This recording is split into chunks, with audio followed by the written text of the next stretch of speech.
Welcome to Monk's Temple. Before we begin, just pause. Feel your body right now.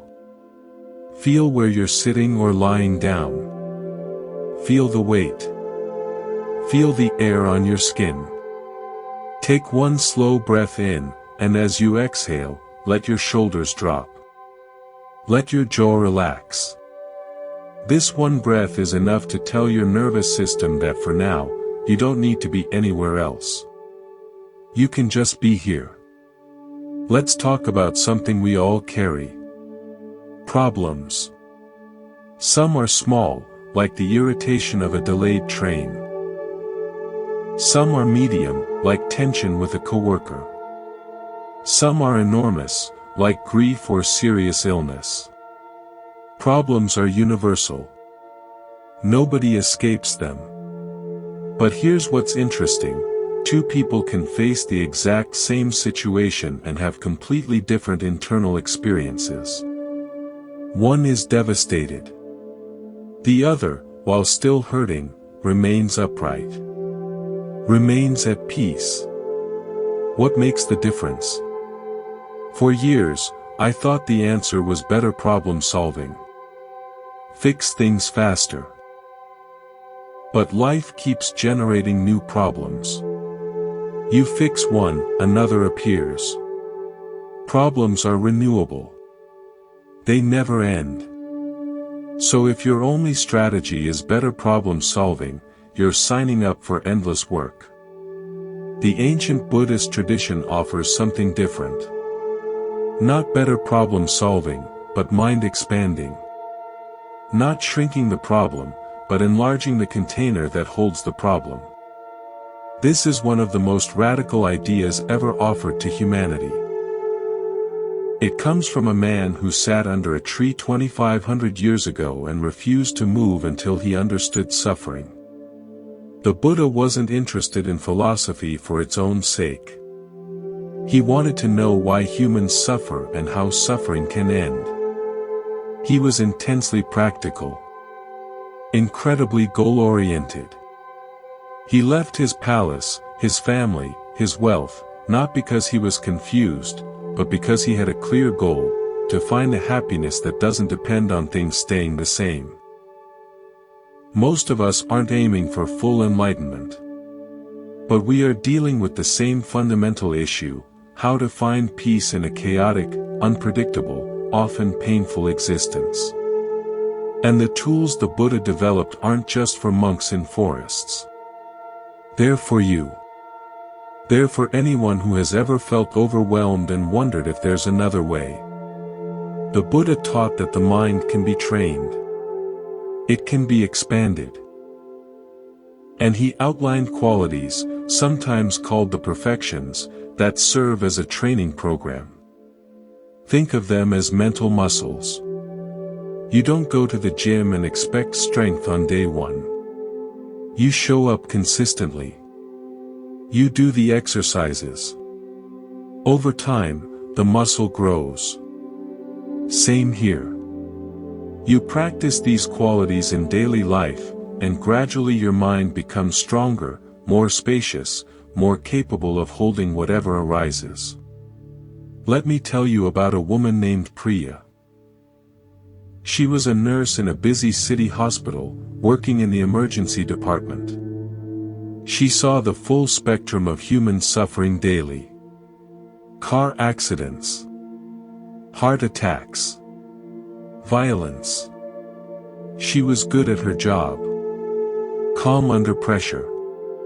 But after shifts, she would crash at home, staring at walls, drinking wine to numb the replay of images running through her mind. Priya felt completely overwhelmed by the suffering she witnessed. Her mind had become a sponge, soaking up all the pain until it was saturated and heavy. She didn't know how to hold it without being crushed. One day, an older colleague, a doctor who'd worked in the ER for 30 years, sat next to her in the break room. After a long silence, he said, "When I started, I used to take it all home. Every patient. Every family. I carried them all. It nearly killed me. Priya asked how he stopped. He thought for a moment. I didn't stop carrying them. I just got bigger. I expanded. The load didn't change, but I did. That conversation planted a seed. Months later, Priya came across Buddhist teachings on compassion and learned about equanimity. Not indifference, but wise balance. The ability to care deeply while recognizing you can't control everything. You can't save everyone. You can be present, offer your skill and heart, without burning yourself to ashes. Priya began practicing. Not hours of meditation. Just 3 breaths at the end of each shift before walking out. First breath, thank each patient for teaching her something. Second breath, gently place each patient into vast, open space, releasing them from her personal grip. Third breath, remind herself she was going home to rest so she could return and do it again. 3 breaths. Over time, those 3 breaths changed everything. She stopped carrying the hospital home. She didn't care less. She cared more purely, because her caring was no longer tangled with exhaustion. This is what we mean by making the mind larger. Not becoming cold or detached. Becoming spacious enough to hold pain without being consumed. Finding a place inside that remains stable even when everything outside is unstable. If this idea resonates with you, I invite you to subscribe to Monk's Temple. Subscribing is a small act that says, I'm willing to show up. I'm willing to explore. It helps build a community committed to inner expansion. Just tap the subscribe button below. Now let's go deeper into what expanding the mind actually means. This isn't abstract philosophy. This is practical psychology. This is about rewiring your brain's habitual responses so that when difficulty arises, you don't automatically contract into fear or despair.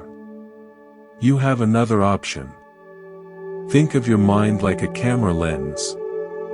When you zoom in tight on something, it fills the entire frame. That's the contracted mind. The problem becomes all you can see. Now imagine zooming out. The problem is still there, but now you see the landscape around it. You see context. The problem hasn't changed size, but your perspective has. It's now one part of a much larger whole. This zooming out is a skill. It can be practiced. And the Buddhist tradition offers sophisticated tools for developing this skill. Tools that modern psychology is only now beginning to validate.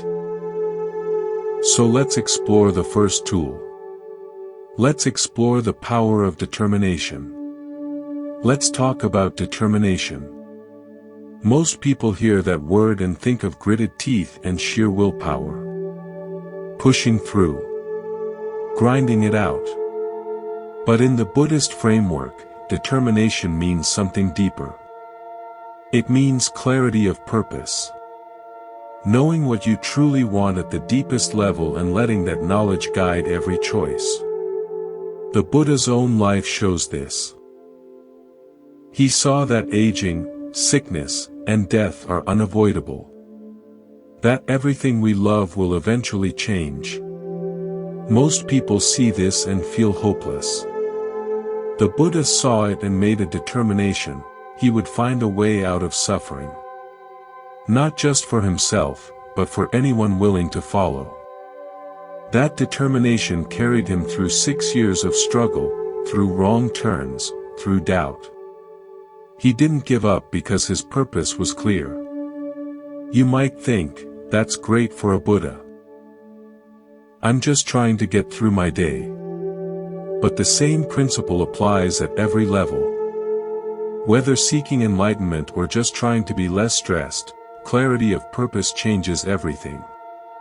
Let me tell you about Marcus. Marcus was a high school teacher in a tough urban school. He loved his students but was burning out fast. The disrespect, the apathy, the paperwork, the sense that nothing made a difference. Every Sunday night, his stomach knotted dreading Monday. He started snapping at kids. He was just going through the motions, counting down to retirement. One evening, Marcus was grading papers when his 8-year-old daughter climbed onto his lap. "Daddy, why do you teach?" she asked.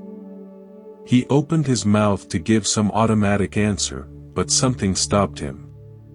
He really thought about it.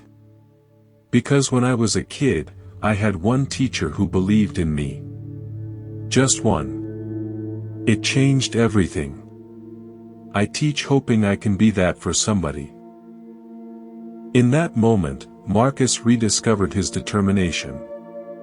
Not to survive until retirement, but to be that one person for some kid who needed it. The next morning, he walked into school differently. Same disrespectful kids. Same mountains of paperwork. But he was different. Purpose changes everything. This is the first aspect of determination, discernment. Seeing clearly. The Buddha said the path begins with right view, which simply means understanding what leads to genuine happiness and what doesn't. Most of us chase things that promise happiness but deliver only temporary relief. A promotion. A purchase. A relationship.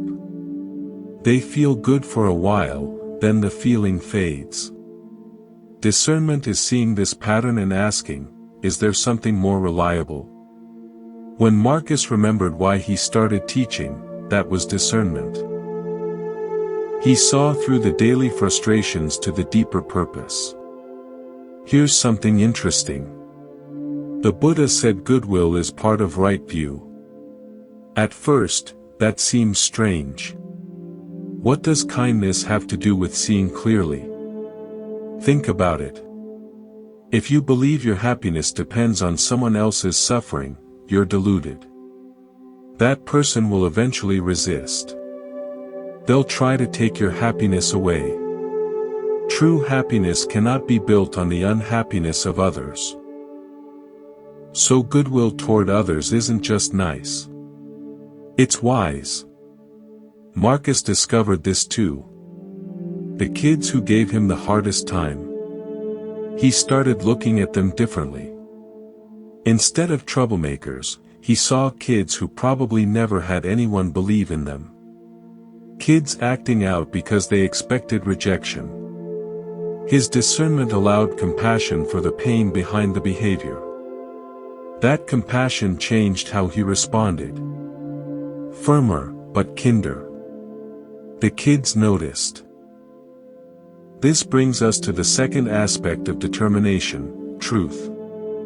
In the perfections, truth doesn't just mean not lying. It means being true to your word. True to your goal. Aligning your actions with your deepest intention, whether convenient or not. For Marcus, this meant showing up differently even on days he didn't feel like it. Even when a kid pushed every button. He had made a determination to be that one person. Being true meant acting on it consistently, not just when it felt good. There's a story about Helen. Helen was a recovering alcoholic, sober for 3 years. She still struggled with cravings, especially during stress. She had made a determination to stay sober for her young daughter. One night after a brutal workday, Helen found herself in a liquor store parking lot. Her hand on the door handle. Every cell wanted to walk in and numb the pain. Then she remembered her daughter's face. Her determination. She didn't walk in. She drove home. Called her sponsor. Made it through the night. That's the perfection of truth. Being true to your word even when everything wants you to break it. The cravings didn't disappear. But Helen's determination was larger than her temporary desire. Maintaining this truth requires endurance. Endurance is staying with difficulty without reacting in ways that betray your goal. Feeling the full force of anger, fear, longing, and not acting destructively. Think of endurance like a muscle. Every time you feel irritation and choose not to snap, you're building it. Every time you feel fear and choose not to run, you're building it. Every time you feel craving and choose not to indulge, you're building it. Helen in that parking lot used endurance. Felt the craving. Felt the pull. Didn't act. Endured until it passed. And it did pass. They always pass if you let them. The Buddha used a powerful image. He said the mind should be like earth. People spit on earth, dig into earth, dump garbage on earth. Earth doesn't recoil. Doesn't fight. It's too vast to be disturbed. It just absorbs and continues. When your mind is as vast as earth, people's words can't wound you. They just land and dissolve. Marcus found this in his classroom. A student once screamed at him in front of everyone. Old Marcus would have screamed back. But Marcus with purpose just stood there. Felt anger rise. Felt urge to retaliate. Also felt his determination. So he breathed. Waited. When the student finished, spent and shaking, Marcus said quietly, "You okay? That didn't sound like you. Want to talk about it?" The kid broke down crying. His father had been arrested the night before. Marcus couldn't fix that. But he could be present. Could endure the storm without becoming the storm. This is what determination does. Gives you something to hold when everything shakes. The deep root that keeps the tree upright in high wind. Now let's explore another perfection that builds on determination. The perfection of generosity. When you hear that word, you probably think of writing checks or donating old clothes. Those things matter. But true generosity in the Buddhist sense is much bigger. It's an entire orientation toward life. It's the habit of giving freely without keeping score. The ego is always grasping. Always holding. Always asking, what's in this for me? How do I protect what's mine? Generosity cuts right through that. Every time you give something, your time, your attention, your forgiveness, your knowledge, you're weakening the grasping habit. You're training your mind to be open rather than clenched. Think of your hand. A clenched fist can't receive anything. It's tight, protective, closed. An open hand can receive. Can give. Can touch. Can let go. Generosity opens the hand of the mind.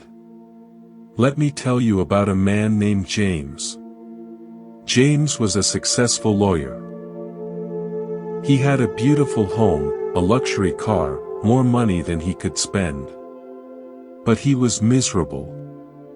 He was constantly worried about losing everything. He checked his investments obsessively. He distrusted his colleagues. He even distrusted his friends, wondering if they liked him or his money.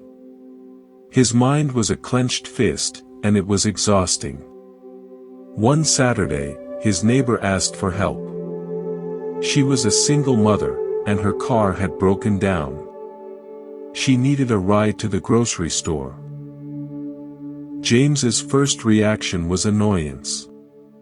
But something made him say yes. He drove her to the store, waited, drove her home. She thanked him warmly, and he drove away feeling something he hadn't felt in years. Lightness. The next week, he helped another neighbor jumpstart a car. Then he helped an elderly man carry groceries up his stairs. None of it was dramatic. But something was shifting inside James. His hand was starting to open. The Buddha taught that generosity is the first perfection because it's the most accessible. Anyone can practice it, anywhere, anytime. You don't need to be enlightened. You don't need to be wealthy. You just need to notice opportunities to give. And giving takes many forms. You can give material things. But you can also give your attention. When someone is speaking, are you really listening? Or are you waiting for your turn to talk? Truly listening is a profound act of generosity. You're giving that person the gift of being heard. You can give your time. Time is the one thing you never get back. When you give it freely, without watching the clock, you're offering something precious. You can give your forgiveness. Holding a grudge is like drinking poison and expecting the other person to die. Forgiveness releases you from the prison of resentment. That's generosity toward yourself. You can give your knowledge. When you've learned something hard-won, sharing it with someone struggling is a beautiful gift. You're saying, you don't have to figure this out alone. James discovered this slowly. Over months, his small acts of generosity accumulated. His neighbors started waving. They brought cookies, invited him to block parties. For the first time in years, James felt like he belonged somewhere. Not because of his money, but because of what he gave. One evening, a young associate came to him in tears. She had made a mistake on a big case, terrified of being fired. The old James would have seen weakness. But the James whose hand was opening saw a terrified young person. He sat with her. He told her about mistakes he'd made early in his career. He helped her strategize how to fix the error. He gave her his time, his honesty, his belief. She didn't get fired. Years later, at his retirement party, she told that story. James gave me something I'd never had from a boss. He gave me hope. James cried. He finally understood. The happiness he'd chased through accumulation was nothing compared to the happiness of genuine giving. His clenched fist had finally opened. This is the paradox of generosity. When you give, you receive. Not because the universe pays you back, but because giving changes you. It makes you larger. It moves you from scarcity to abundance. A mind that gives trusts there's enough. That trust is its own reward. There's another layer often missed. Generosity includes giving up unskillful mental states. Letting go of grudges. Releasing worry. Surrendering the need to be right. This is renunciation, and it's generosity toward yourself. Think about a grudge you carry. It takes up space. Consumes energy. Colors your perception. Holding it is like carrying a rock everywhere. After a while, you forget it's there, but you're still carrying extra weight. Renunciation is putting the rock down. Not because the other person deserves forgiveness, but because you deserve to walk without that weight. James experienced this too. He carried resentment toward his father for decades. His father had been critical, never satisfied.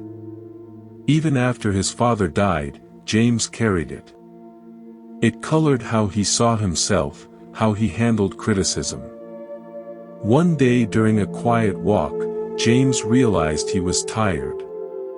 Tired of carrying a dead man's opinions. So he stopped.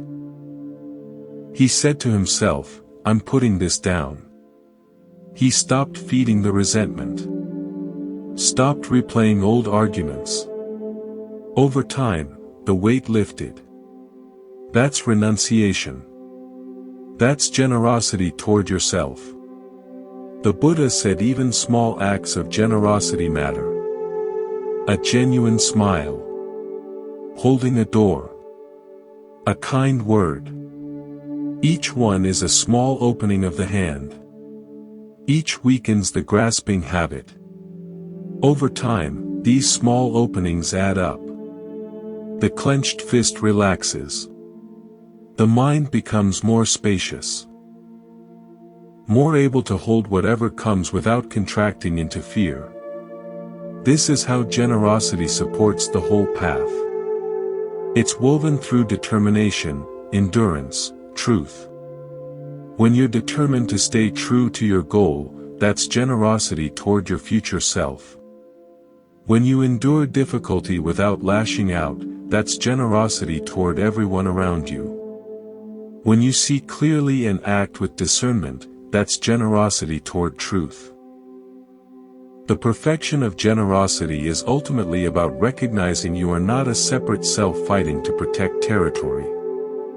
You are part of a vast web of giving and receiving. The air you breathe is given by trees. The food you eat is given by earth and countless hands. The knowledge you carry was given by teachers, parents, strangers. You exist because you have been given everything. Generosity is just acknowledging this truth and participating consciously. It's joining the river instead of building a dam. Now let's explore another perfection that deepens everything we've discussed. The perfection of calm, or equanimity. This is perhaps the most misunderstood quality on the path.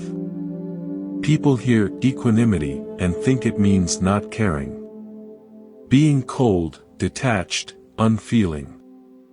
Nothing could be further from the truth. Equanimity is not the absence of feeling. It's the ability to feel fully without being thrown off balance. It's the deep inner stability that allows you to be present with whatever arises, pleasure or pain, praise or blame, success or failure, without losing your center. Think of the ocean. On the surface, waves are always moving. Some are small ripples. Some are massive swells. Storms come and go. But deep below, the water is still. Always still.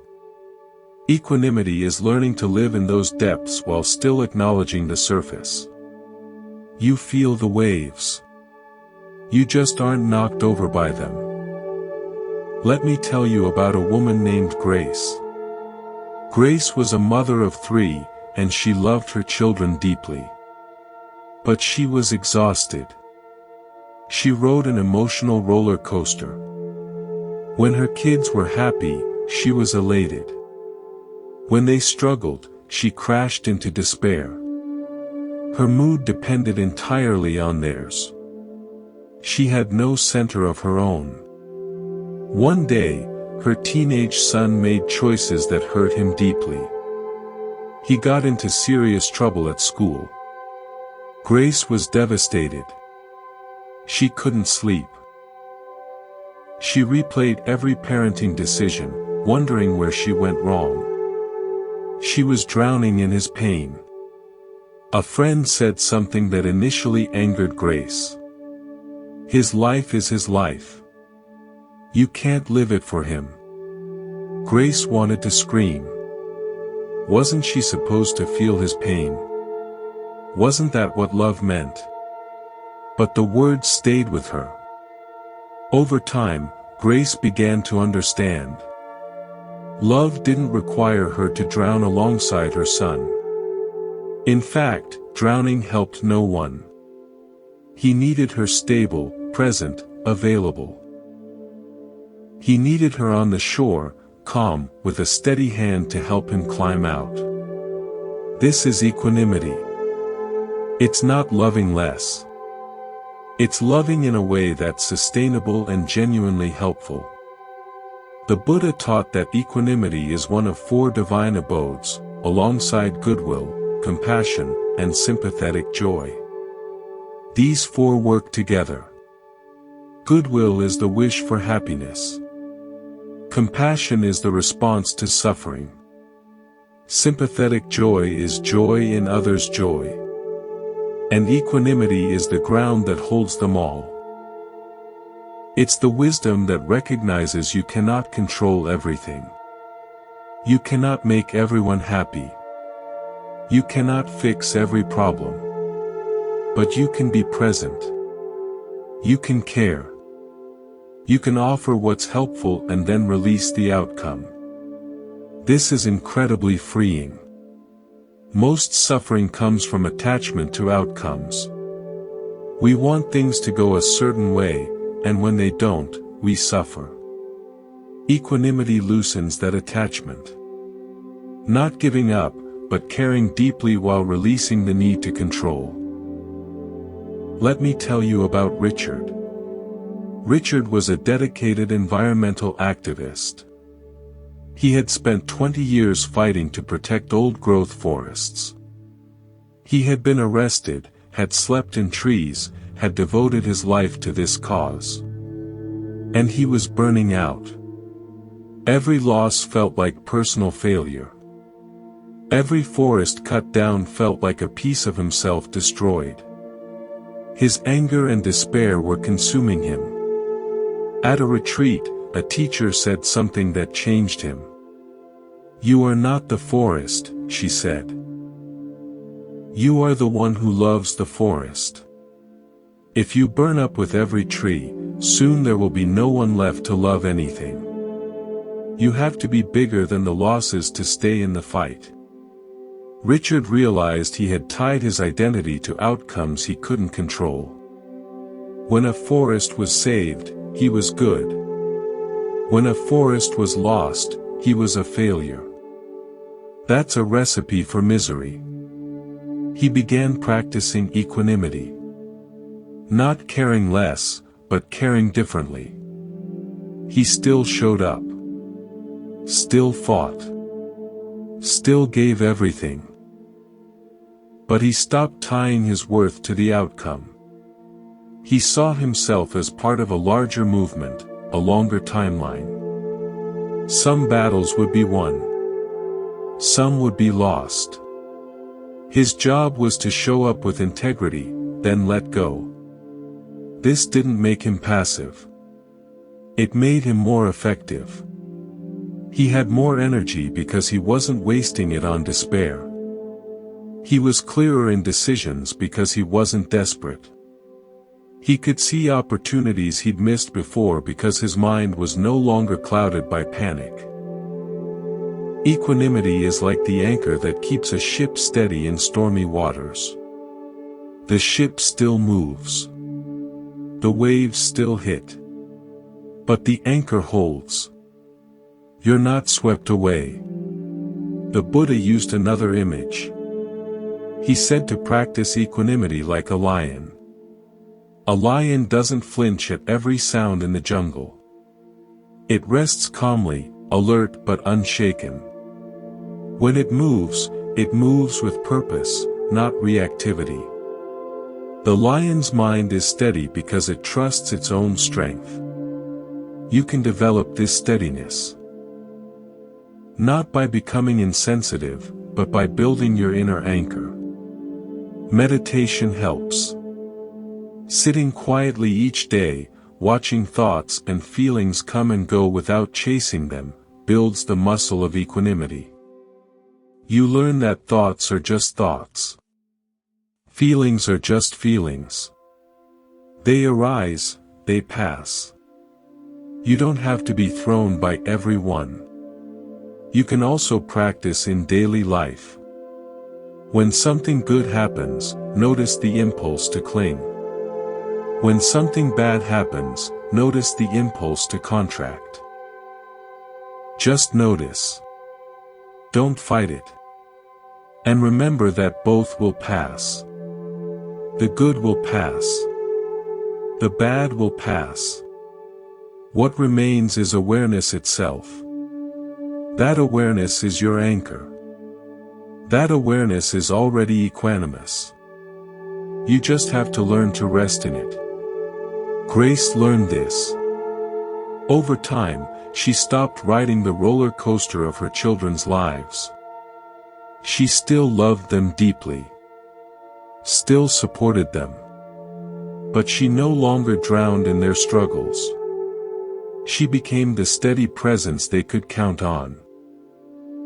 Her son later told her, when everything was falling apart, you were the only thing that felt solid. I knew I could call you and you wouldn't fall apart too. That saved me. That's equanimity. Not coldness. Being the solid ground someone else can stand on when everything else is shaking. Now let's explore the perfection of patience. In our modern world, patience is often seen as weakness. We admire speed, efficiency, immediate results. Patience feels like waiting, and nobody likes to wait. But in the Buddhist framework, patience is something far more powerful. It's not passive resignation. It's active endurance. It's the capacity to remain present and kind when everything in you wants to rush, to push, to escape. Think of a river carving a canyon. The water doesn't fight the rock. It doesn't slam into it angrily. It just flows, persistently, gently, over centuries. And eventually, the rock gives way. That's patience. Not force, but persistent presence. Let me tell you about a man named Carlos. Carlos was a musician, a gifted guitarist. But he had a problem. He couldn't practice without becoming frustrated. When a passage was difficult, he would play it over and over, each time getting angrier, his shoulders tightening, his jaw clenching. The more he tried to force it, the worse he played. He would storm out of his practice room, sometimes not picking up his guitar for days. One day, his teacher observed him and said something that stuck. You're treating the music like an enemy to be conquered. But the music is not your enemy. The difficulty is not your enemy. They're your teachers. But you can't learn from a teacher you're fighting. Carlos realized he had been approaching his practice with aggression. He wanted to dominate the instrument, to force it to obey. But music doesn't work that way. Music requires listening, sensitivity, patience. You have to be willing to sound bad for a long time before you sound good. He began to practice differently. When he hit a difficult passage, he would pause. Take a breath. Notice the frustration in his body. Then he would play it slowly, gently, with curiosity instead of anger. If he made a mistake, he didn't punish himself. He just noticed and tried again. This wasn't passive. It required more discipline, not less. But it was sustainable. Over months, his playing transformed. Not just technically, but emotionally. His music had a warmth it never had before. Listeners could feel something different in his sound. They couldn't name it, but they felt it. It was the quality of patience. The willingness to let the music unfold in its own time. The Buddha called patience the highest austerity. It's harder than fasting. Harder than sitting in uncomfortable postures. Because patience is required in every interaction, every moment. You need patience with difficult people. You need patience with your own mind, which keeps generating the same unhelpful thoughts. You need patience with life, which rarely unfolds on your schedule. Let me tell you about Sarah. After her shift in perspective about presentations, she still had to do the work. She didn't become a confident speaker overnight. For months, every presentation was uncomfortable. But she kept showing up. She kept preparing. She kept breathing through the fear. She practiced patience with herself. She stopped expecting instant transformation and just did the work. And gradually, without her noticing at first, the fear began to loosen. Not because she conquered it, but because she made peace with it. That's patience. The perfection of patience is intimately connected to endurance. Endurance is the capacity to stay with difficulty. Patience adds a quality of kindness to that staying. You're not just gritting your teeth and bearing it. You're holding the difficulty with gentleness, with understanding, with the wisdom that this too will pass. Think about parenting. A child doesn't learn to walk in a day. They fall hundreds of times. A patient parent doesn't get frustrated with each fall. They understand that falling is part of learning. They offer a steady hand and encouragement. You'll get it. Keep trying. That's how you need to parent yourself. When you fall, when you fail, when you struggle, don't add self-criticism to the difficulty. Just offer yourself the same gentle encouragement. This is not softness. This is wisdom. Self-criticism doesn't help you improve. It just adds suffering to suffering. Patience with yourself is the foundation of all growth. You can't force a flower to bloom by pulling on its petals. You just water it, give it sunlight, and wait. The same is true for your own development. Let me tell you about David, the marketing director from earlier. After his conversation with Mark, things didn't magically improve. Mark was still difficult. There were still tense moments. David had to practice patience daily. Patience with Mark's lingering cynicism. Patience with his own triggers. Patience with the slow process of rebuilding trust. There were days he wanted to give up, to revert to old patterns. But he kept showing up, kept practicing goodwill, kept breathing through frustration. Over many months, something shifted. Not dramatically, but noticeably. The team dynamic improved. Mark became slightly more open. David felt less reactive. This didn't happen because of one conversation. It happened because of hundreds of small moments of patience. The Buddha taught that patience is the guardian of all other perfections. Without patience, determination becomes aggression. Without patience, generosity becomes resentful. Without patience, equanimity becomes indifference. Patience softens everything. It gives you the space to respond wisely instead of reacting automatically. Think of your mind as a cup of muddy water. If you keep shaking it, it stays muddy. Patience is setting the cup down and letting the mud settle on its own. You don't have to do anything. You just stop shaking. And eventually, the water becomes clear. That clarity is always there, underneath the agitation. Patience just reveals it. Now let's explore the perfection of loving kindness, or what the Buddha called metta. We touched on this earlier, but now we need to go deeper because this quality is often misunderstood. Many people hear loving kindness and think it means feeling warm and fuzzy toward everyone. They imagine walking around with a big smile, radiating love to all beings.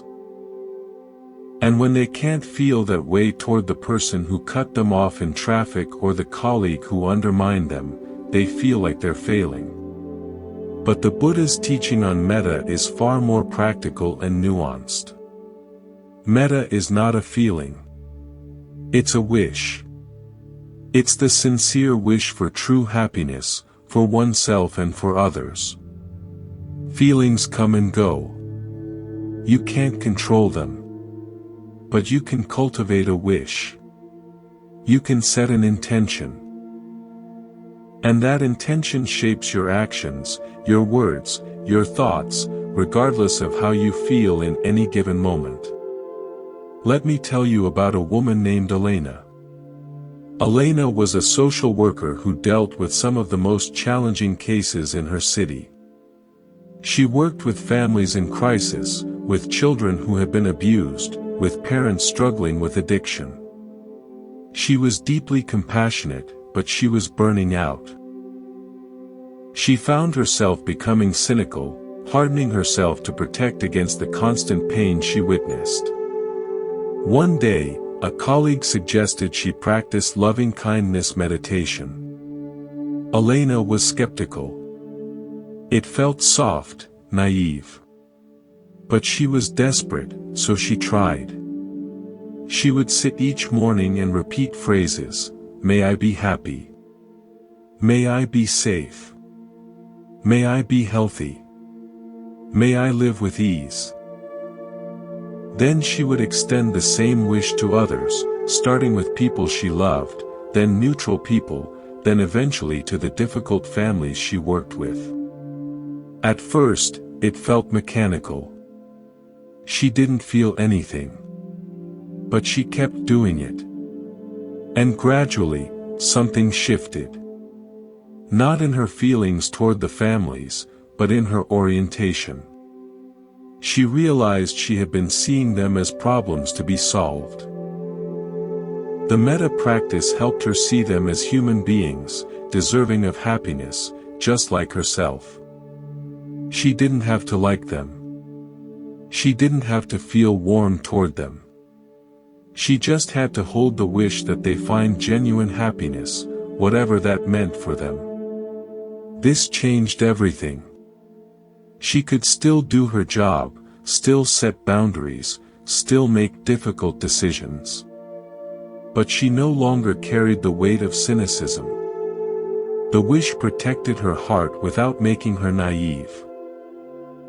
The Buddha taught that metta should be cultivated without limit, toward all beings without exception. But he also taught that it should be expressed wisely. Sometimes the kindest thing you can do for someone is to maintain distance. Sometimes the most loving action is to say no. Sometimes goodwill means letting someone face the consequences of their actions because that's how they'll learn. Think back to the story of Ajahn Fuang and the snake. He didn't try to befriend the snake.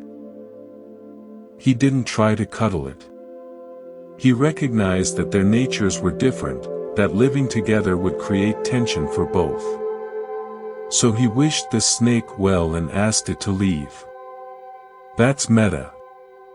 Clear-eyed, wise, practical. Let me tell you about a man named Thomas. Thomas had a brother, Michael, who struggled with addiction. For years, Thomas had tried to help. He gave money, provided housing, made excuses, cleaned up messes. He thought he was being loving. But Michael only got worse.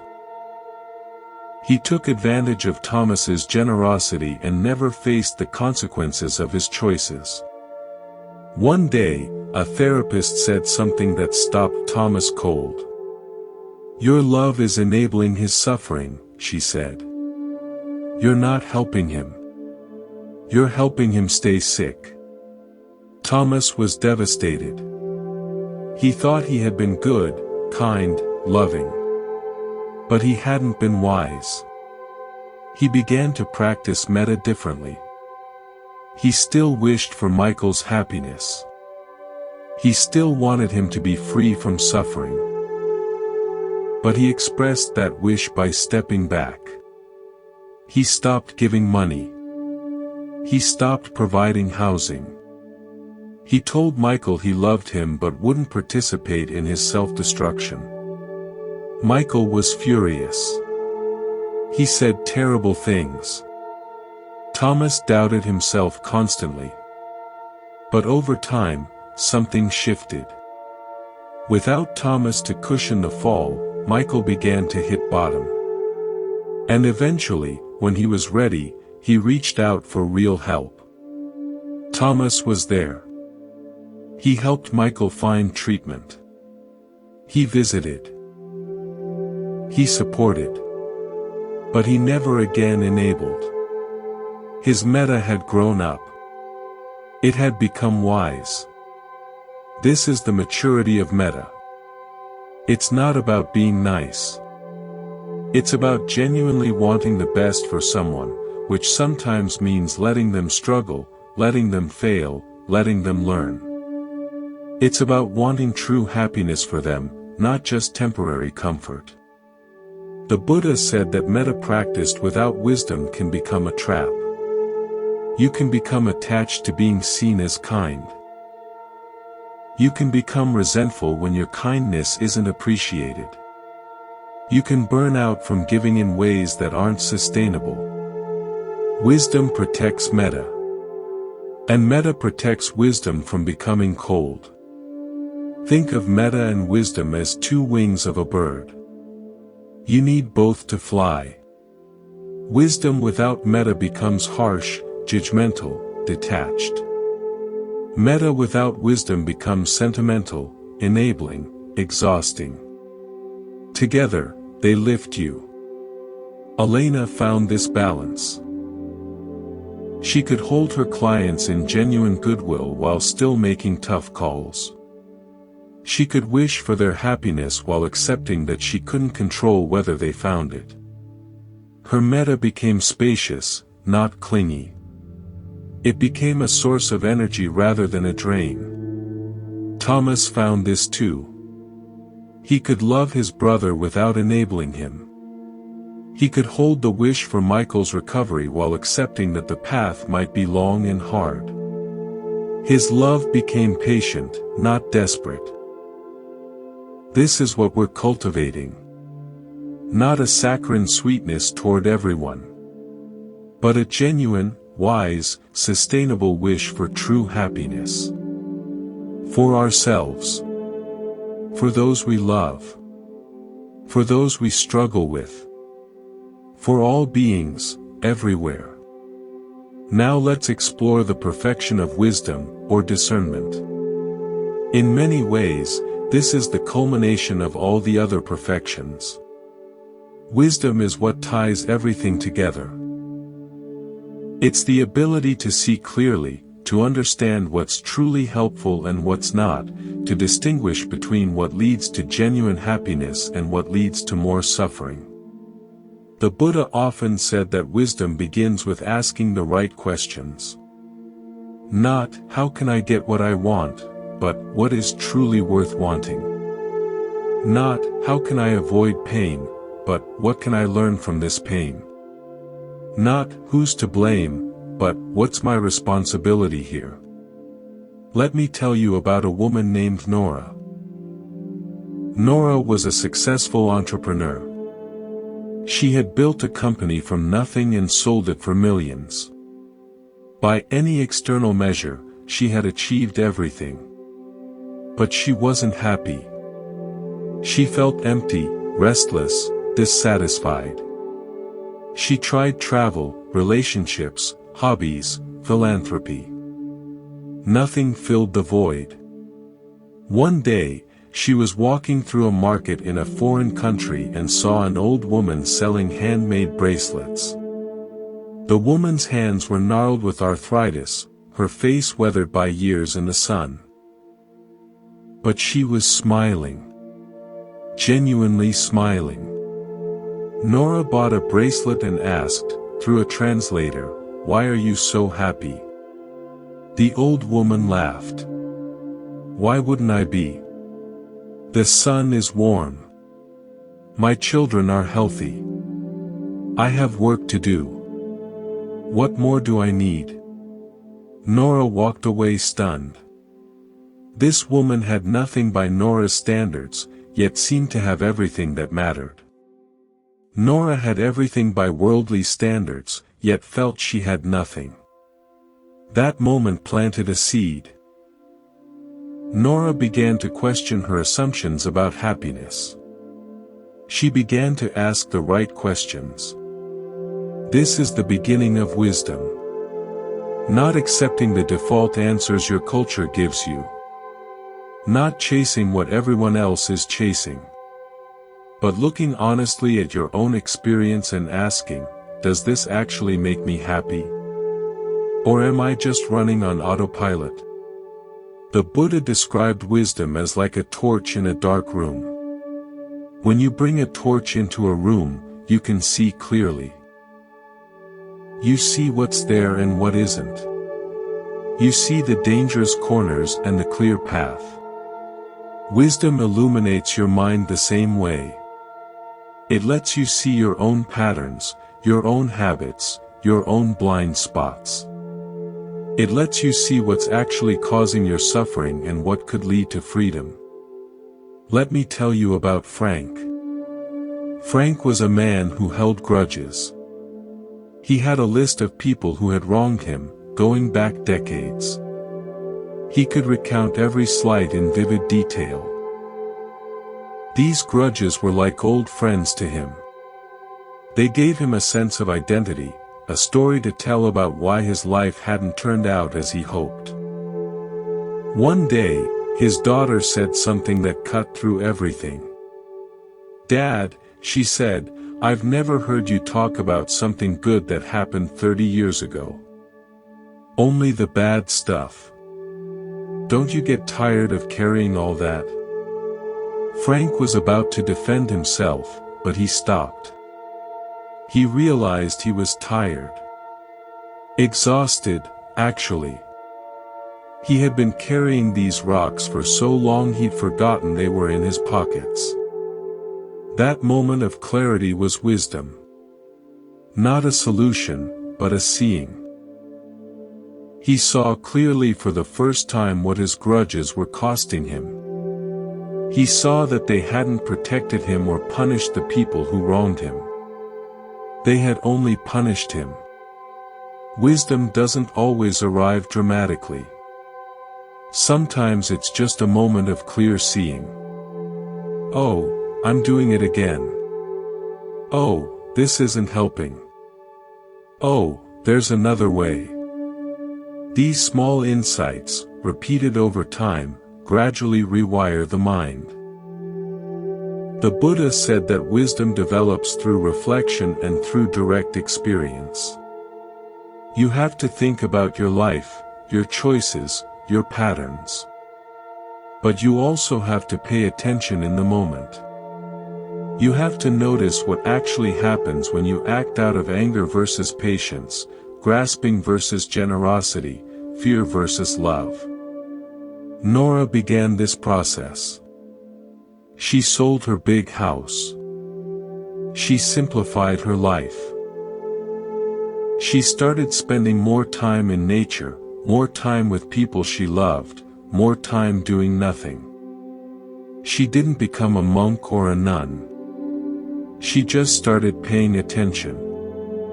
And over time, the emptiness began to fill. Not with things, but with presence.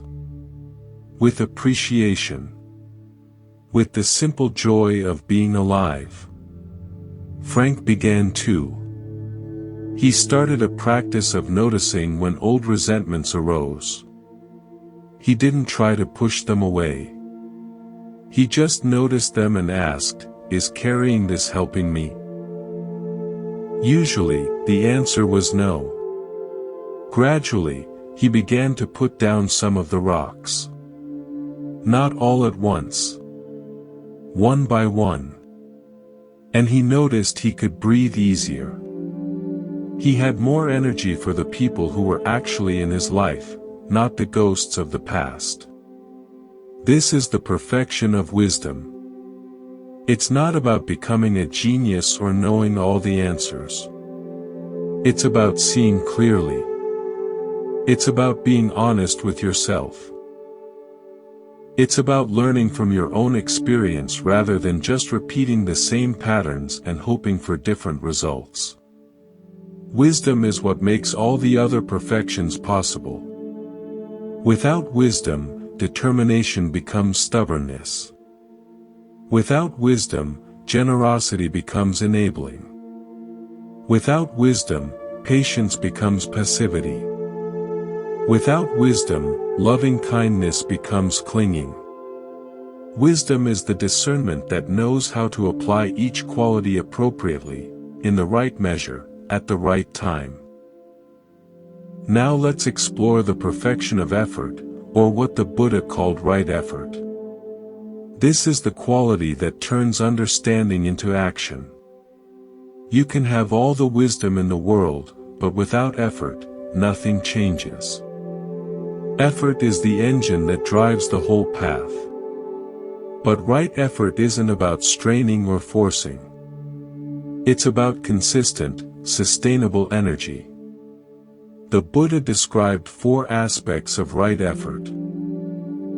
Preventing unwholesome states from arising, abandoning unwholesome states that have arisen, cultivating wholesome states that haven't yet arisen, and maintaining wholesome states that have arisen. Think of it like tending a garden. You don't just plant seeds and walk away. You pull weeds. You water. You protect from pests. You do this consistently, day after day. That's right effort. Let me tell you about a man named Derek. Derek was a writer who hadn't written in years. He had a novel in his head, but every time he sat down to write, he found himself scrolling through social media or reorganizing his bookshelf. He was stuck. He felt like a failure. One day, a friend who was also a writer gave him simple advice. Write 1 sentence, she said. Just one. If that's all you do, it's enough. Derek was skeptical. 1 sentence. That seemed pointless. But he tried. The next morning, he wrote 1 sentence. The next morning, another. Some days he wrote more.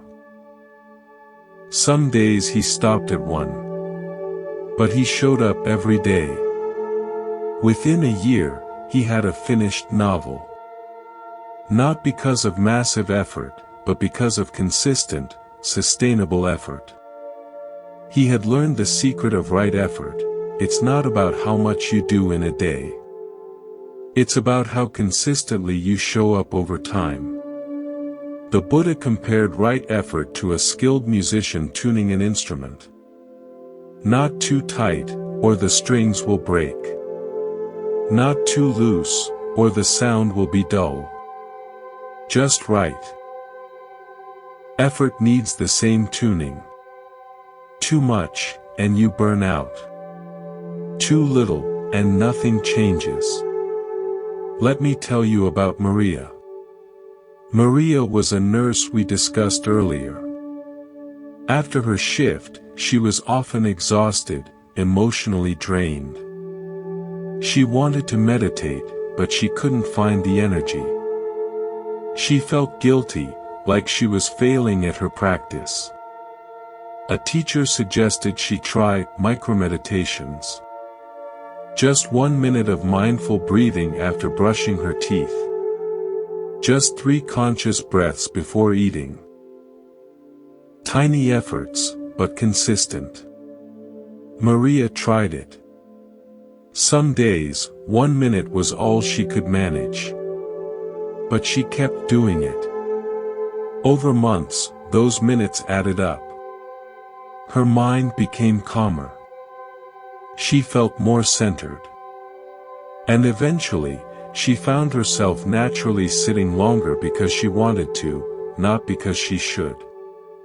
This is right effort. Working with your actual capacity, not an ideal. Showing up consistently, even when it's just a little. Trusting that the little adds up. The Buddha also taught that effort needs to be supported by joy. If your practice feels like a chore, you won't sustain it. Find the parts that bring you alive. Focus on those. Let the joy carry you through the harder parts. Derek discovered this. He stopped trying to write the great American novel and started writing stories he actually enjoyed. Silly stories sometimes. Personal stories. The joy returned. And with it, the effort became effortless. Maria discovered this too. She stopped meditating because she should and started meditating because she noticed it helped her sleep better, feel calmer, respond more patiently to her kids. The benefits became their own motivation. Right effort isn't about willpower. It's about alignment. When your actions align with what truly matters to you, effort flows naturally. You don't have to force yourself to do what you love. You just have to remove the obstacles that block you from doing it. Think of a river. The water doesn't struggle to flow downhill. It just flows. That's natural. Your effort can be like that when it's aligned with your deepest values. The struggle comes when you're trying to flow uphill, trying to be someone you're not, trying to do things that don't genuinely matter to you. So ask yourself, what truly matters? What kind of person do you want to be? What actions align with that? Then put your effort there. Not all at once. Just a little, consistently. Trust the process. The results will come. As we come to the end, let's bring all these perfections together. Determination, generosity, patience, equanimity, loving-kindness, wisdom, effort. They're different expressions of one thing, a mind that has learned to expand beyond its limits. The problem isn't that you have problems. Everyone does. The question is whether your mind is large enough to hold them without being crushed. Each time you practice determination, your mind grows. Each time you choose generosity over grasping, it grows. Each time you meet difficulty with patience, it grows. Remember Chloe, the young mother with cancer. When she knew her time was limited, she wrote letters to her children for every birthday they'd have without her. Letters to her husband for anniversaries he'd face alone. Each letter was an act of generosity, of loving kindness, of wisdom. Visitors expected someone consumed by fear. Instead, they found someone peaceful. Not because she wanted to die. She wanted desperately to live. But her mind had become large enough to hold both that desperate wanting and the reality of her situation. The day before she died, she told her husband, "I'm not the cancer. I'm not the dying. I'm the one who loved you. I'm the one who loved our children. That doesn't die." She was right. The love remains. The wisdom remains. This is what's possible. Not escaping problems, but becoming larger than them. You already have everything you need. These qualities aren't to acquire from outside. They're to uncover, to cultivate, to trust. The path is simple. Show up. Pay attention. Choose kindness over grasping. Choose patience over reactivity. Do this consistently, and something shifts. The mind expands. Problems become manageable. Not because they've changed, but because you have. Thank you for being here. May you be happy. May you be safe. May you be healthy. May you live with ease. May your mind grow larger than any problem you face. Good night.